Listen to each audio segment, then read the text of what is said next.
Bé, bon dia a tothom.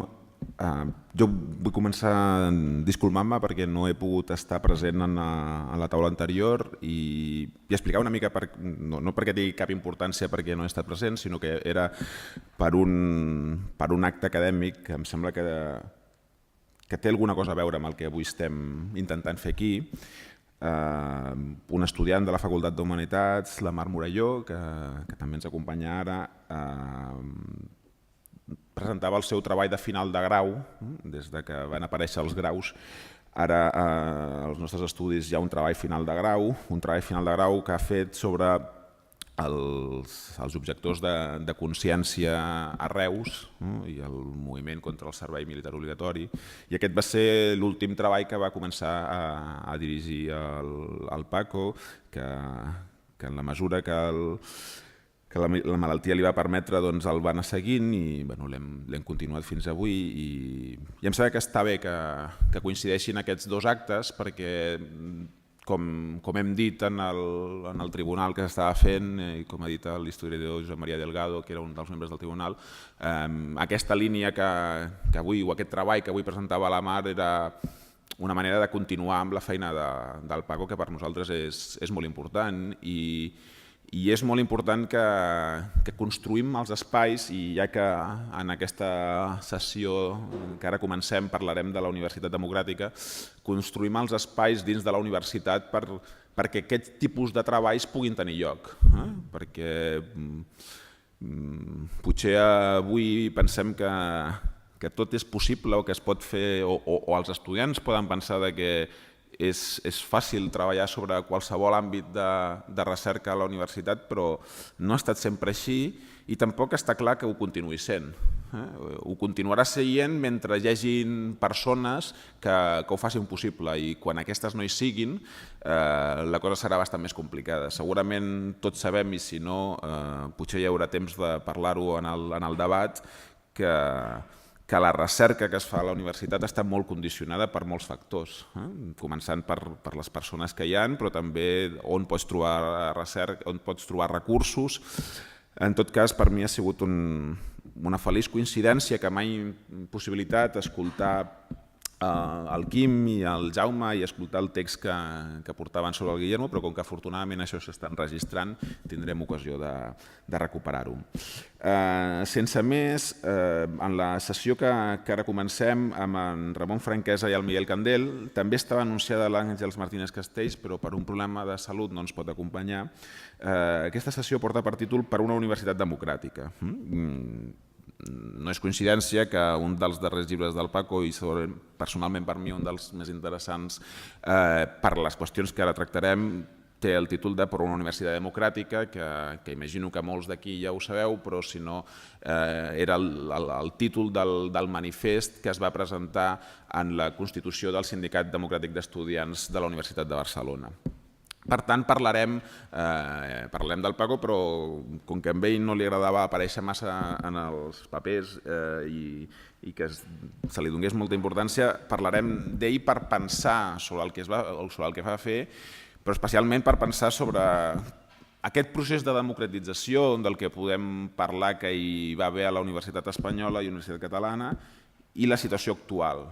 Segurament, si haguéssim de situar moments significatius, un d'ells és la constitució del Sindicat Democràtic d'Estudiants de la Universitat de Barcelona, i estem parlant de mitjans dels anys 60, amb tota la mobilització d'inicis dels 60 que cristal·litza en aquell moment, del que allò continuarà sent, després del moviment dels professors no numeraris, del que ens en parlarà el Miguel Candel, i després, des de la situació actual, i perquè una de les coses que jo crec que tenim molt presents totes les persones que estimem el Paco i que volem fer perviure el seu pensament, la seva actitud, és pensar en aquest coneixement del passat sobre la situació present en la que ens trobem, perquè no tindria massa sentit que aquí féssim només actes d'evocació de nostàlgia ni de reconstrucció d'una història si no ens preguntéssim quina és la situació actual avui i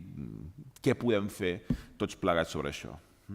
Per tant, sense més, dono la paraula al Miguel Candel, que és professor de la Universitat de Barcelona, amic del Paco, que va compartir amb ell moltes històries, professor de filosofia clàssica, i que ens parlarà del moviment dels professors universitaris i de moltes altres coses. Moltes gràcies. Bé, gràcies per invitar-me a aquest acte, que per mi té no només un interès, podríem dir, acadèmic o científic o cultural, sinó també afectiu i personal.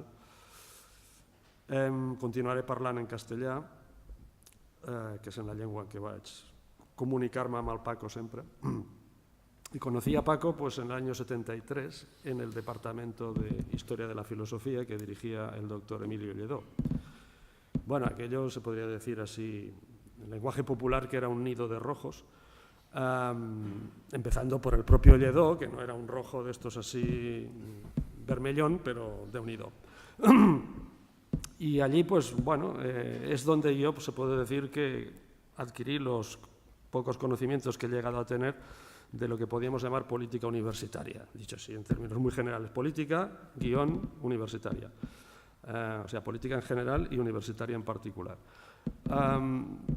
El primer conflicto que recuerdo que se planteó fue, es decir, estaba siempre subyacente el problema del boom demográfico de la población estudiantil, bueno, el boom de la población estudiantil española a consecuencia del boom demográfico, que hacía que bueno, las estructuras tan, digamos, mínimas y obsoletas de la Universidad Española de entonces hacían muy difícil la provisión de plazas de profesores por los métodos, digamos, establecidos, las oposiciones clásicas, para hacer frente a la demanda de estudiantes. O sea, el crecimiento era, no diré si es exponencial, pero geométrico seguro.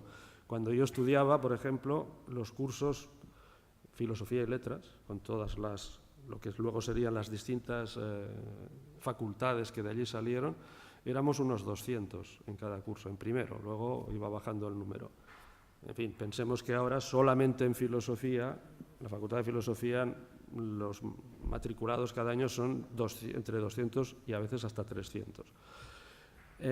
Y eso que ahora, evidentemente, se ha producido un reflujo. Los años 80 fueron de un crecimiento espectacular, bueno, 70, 80. Pues sobre este problema subyacente de que había una cantidad de profesores contratados de cualquier manera, con unos contratos que, si no recuerdo mal, eran de 11 meses, contratos administrativos, es decir, que no te pagaban las vacaciones, sencillamente. Y nunca sabías si ibas a continuar. Bueno, sabías que en la práctica sí, por lo que he dicho antes, porque los alumnos salían por las ventanas, ¿no? Y no había manera de hacer frente a esa demanda. Pero allí ocurrieron muchas cosas, como sabéis, es decir, son los últimos años del franquismo. La agitación en las aulas era prácticamente permanente.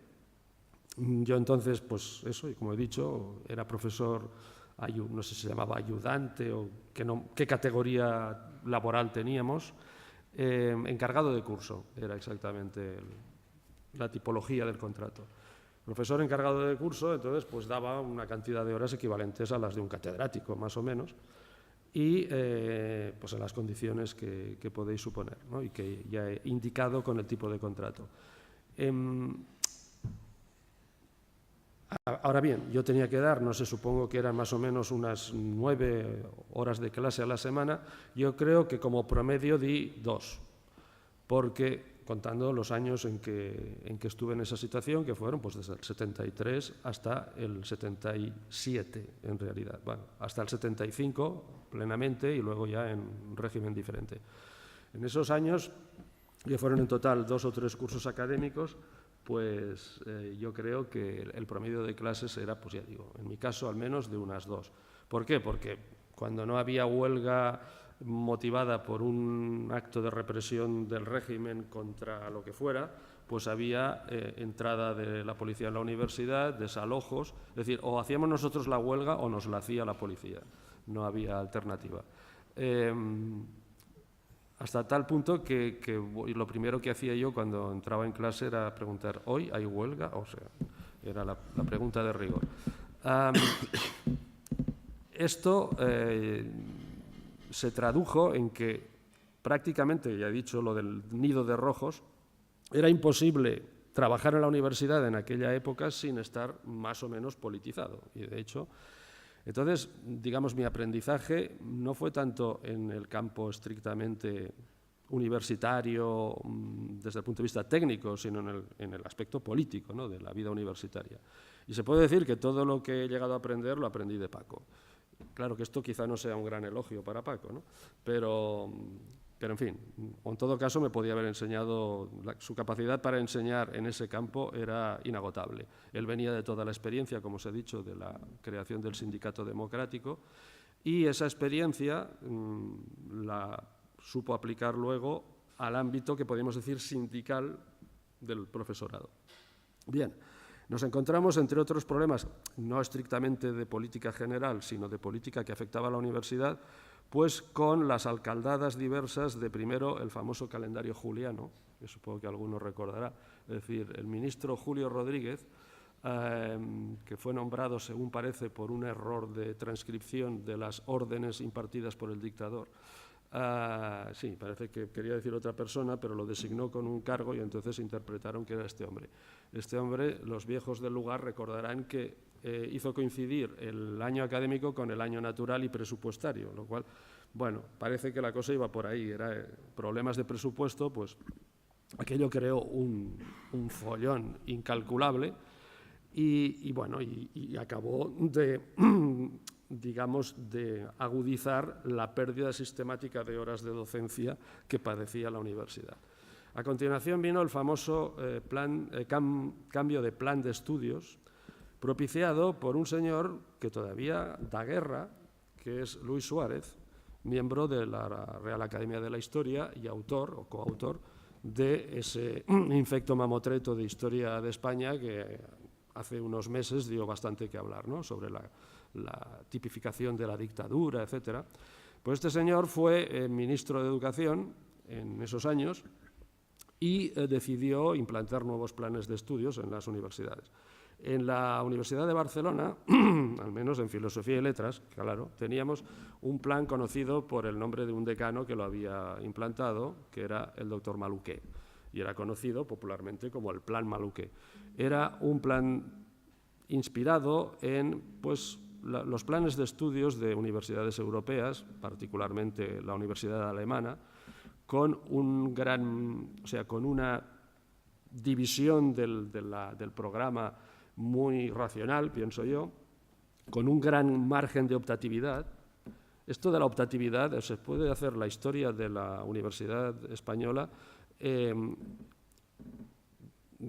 o sea, uno de los criterios para ver la evolución es ver cómo ha ido evolucionando el grado de optatividad en los planes de estudios, ¿no? Hoy día, como sabéis, estamos en el grado de optatividad mínimo, si se puede hablar de que todavía hay optatividad. En aquel momento era máximo, ¿no? Y esto pues sentó muy mal a todo el mundo, a todos los estamentos universitarios, el forzar este cambio de plan. Eso dio lugar a múltiples también querellas internas entre el profesorado, porque había quien decía que lo que había que hacer era defender sin más el plan Maluquer y, en cambio, otros que, bueno, en fin, que aceptaran el nuevo plan, desde luego parece que nadie, pero había quien decía, bueno, tampoco hemos de aferrarnos a una, digamos, ser dogmáticos en una determinada forma de organizar los estudios, puede ser la ocasión de aprovechar para introducir nuevas mejoras, etc. Bueno, aquello creó bastante división entre el propio profesorado y recuerdo que la postura de Paco a mí siempre me sirvió de guía porque creo que era bastante sensata y razonable.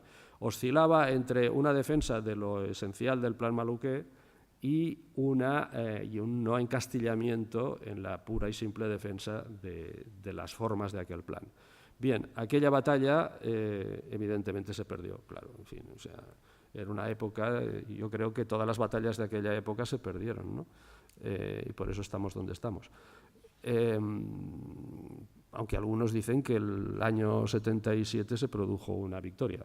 Bueno, bien, me moriré sin creérmelo. Entonces, a partir de ese momento, con los nuevos planes, etcétera, dejando esto ya en segundo plano y superado el trauma del calendario juliano, etcétera, en la universidad volvió al rectorado, creo que había estado antes, Fabián Estapé. Y Fabián Estapé pues era fue un rector relativamente dialogante, con todos los corsés que le imponía en fin, las autoridades ministeriales, etcétera, y aquello permitió que el movimiento sindical, digamos, de profesores, conocido como el movimiento de los penenes, pues se revitalizara. Ya digo que eso estaba permanentemente en ebullición, pero sin aparecer en la superficie hasta este último curso de mi presencia, de la presencia conjunta de Paco y yo en ese departamento que he mencionado antes, que fue el curso 74-75. En ese curso el movimiento de los penenes hizo eclosión definitivamente y se entró en un proceso huelguístico larguísimo y durísimo que abarcó prácticamente todo el segundo semestre del curso, es decir, la primavera de 1975. Con el dictador a un paso de la tumba, yo creo que eso flotaba en el ambiente, que mucha gente debía de pensar que era una ocasión para conseguir reivindicaciones, puesto que el régimen, como mínimo, en su máximo representante, estaba en fase crítica, ¿no? De todas formas, la huelga aquella pues también se saldó con una derrota, como no, y al final se agriaron se agrió la cosa porque se produjo la inevitable división entre el profesorado, en el seno del movimiento, a la vista de que se acercaba al final del curso y no se conseguía nada. Paco era justamente uno de los miembros del comité de huelga, juntamente, recuerdo, con Enrique Argullol, no Rafael, sino Enrique Argullol, y un compañero de Derecho, cuyo nombre ahora no recuerdo, pero en fin, problemas de la edad, pero seguro que más de uno lo recordará.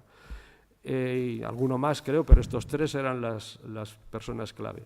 Aquello, ya digo, movilizó a todo el profesorado de manera realmente intensa. Recuerdo alguna reunión que se hizo de estas conspirativa del comité de huelga ampliado en casa de Narcís Serra, en aquel momento, en su domicilio particular, o sea, para que veáis hasta dónde llegó la cosa. Cuando se acercaba el fin de curso, en el mes de mayo, pues es cuando empezaron las vacilaciones. Había un sector que propugnaba hacer la huelga de exámenes típica, es decir, si se había hecho huelga de clases, pues si no se conseguía nada, lo lógico era proceder a una huelga de exámenes. Y entonces aquí es donde, claro, entró el pánico, porque los propios estudiantes, por muy politizados que estuvieran, que lo estaban, eso ya les tocaba muy directamente sus intereses materiales básicos. Entonces, se produjo, recuerdo, en una asamblea celebrada en un aula de la Facultad de Filosofía de este edificio, una asamblea tormentosa en la cual el comité de huelga, y el portavoz era Paco precisamente, propuso pues dar por finalizada la huelga y reservar fuerzas para nuevos embates y combates. Y entonces, un sector que no se caracterizaba por ser precisamente el más rojizo, políticamente hablando, del profesorado, saltó indignado diciendo poco menos que traición y que estaban vendiendo la huelga y que estaban vendiendo al profesorado y que eso era intolerable y que había que seguir. Entonces, recuerdo que el comité, y concretamente Paco, ya digo que era el portavoz, hizo observar que eso tenía unas implicaciones muy serias y que teníamos que ser conscientes de lo que implicaba seguir la huelga a partir de aquel momento, que suponía entrar ya en la fase de exámenes sin hacer exámenes, o vaya usted a saber qué. A pesar de eso, las masas aclamaron la continuación de la huelga, esto de las masas, pues ponedle todas las comillas que queráis, y se siguió adelante. En la práctica, ¿qué ocurrió? Que como la huelga estricta de exámenes para no perjudicar a los estudiantes se veía inviable, es decir, el no hacer exámenes, no calificar, no rellenar actas, se optó por la consigna de aprobado general. Lo que ocurre es que esta consigna de aprobado general, en mi facultad, que yo sepa, la seguimos 3 personas. Y el resto, es decir, los que habían a voz en grito exigido que la huelga continuara hasta el final, pues hicieron exámenes normales. Ya se sabe, estas cosas pasan, la debilidad humana, etc. A Paco le ocurrió, fue uno de los 3, creo, 4, que aplicaron la consigna huelguista, bueno, la consigna esta, Y la consecuencia lógica fue que en septiembre no nos renovaron el contrato, claro, naturalmente. Al menos a Paco y a mí. En otras facultades hubo otros profesores que también les pasó lo mismo, pero fue una minoría mínima e insignificante. A partir de ese momento, pues, en fin, se entró en el curso 75-76, en el que tanto Paco como yo, pues, y alguno más que ya he dicho, quedamos fuera de la universidad y felizmente el 19 de noviembre oficialmente es el 20 de noviembre del 75 murió el dictador, yo creo que fue el 19.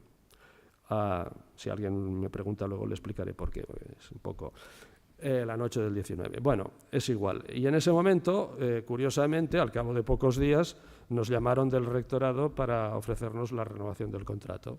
Bueno, Paco entonces, que estaba evidentemente bastante, como diría yo, quemado y dolorido por la actitud que se había tenido en la Facultad de Filosofía, renunció a incorporarse a la Facultad de Filosofía y a partir de entonces estuvo unos años en la Facultad de Económicas junto con Manolo Sacristán, que era pues nuestro mentor político e intelectual de la época, ¿no?